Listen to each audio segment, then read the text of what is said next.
আজকের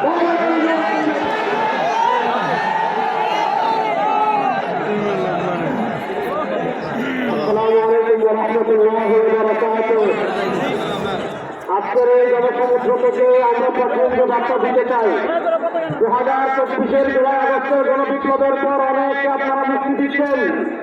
আমার ভাই সারা বিষয় আজকে রাসূলকে কেন এখনো ব্যবস্থা বন্ধ করে রেখেছেন?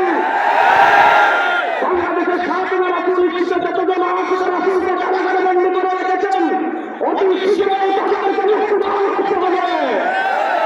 এই আমরা অন্তর্বর্তীকালীন সরকারের কাছে আমরা দাবি জানাতে চাই, আপনারা পিলখানা ট্রাজেডির জন্য তদন্ত কমিটি গঠন করেছেন, 2024-এর জুলাই আগস্টের গণহত্যার জন্য তদন্ত কমিটি গঠন করেছেন, 2013 সালের ছাত্রের গণহত্যার জন্য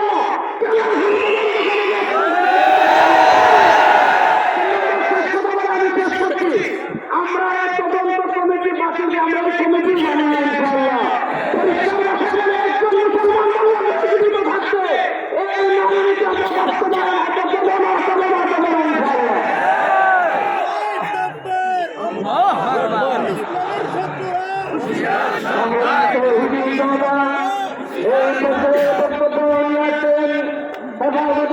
বাংলাদেশের যুগ্ম মহাসচিব হযরত মাওলানা নাসিরউদ্দিন মনির, হযরত মাওলানা নাসিরউদ্দিন মনির।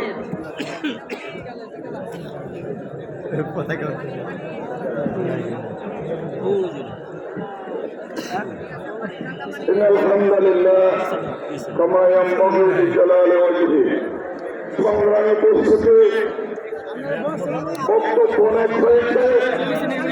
আমি আমার চট্টগ্রামের গর্বে আমাদের কৃষি সন্তান, বাংলাদেশের কৃষি সন্তান ইনুস সাহেবকে বলতে চাই,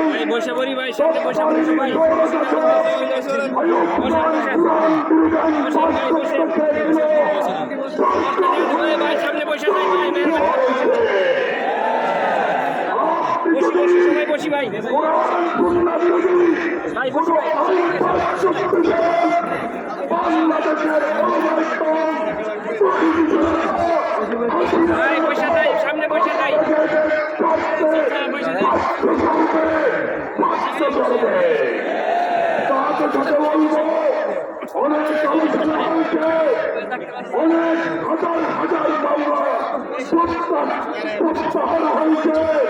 আমরা চাইছিলাম কিন্তু হেফাজতের মামলাগুলো জমা দেওয়ার পরে পরিণতি করা হচ্ছে, আমাদেরকে ধরে রাখা হচ্ছে।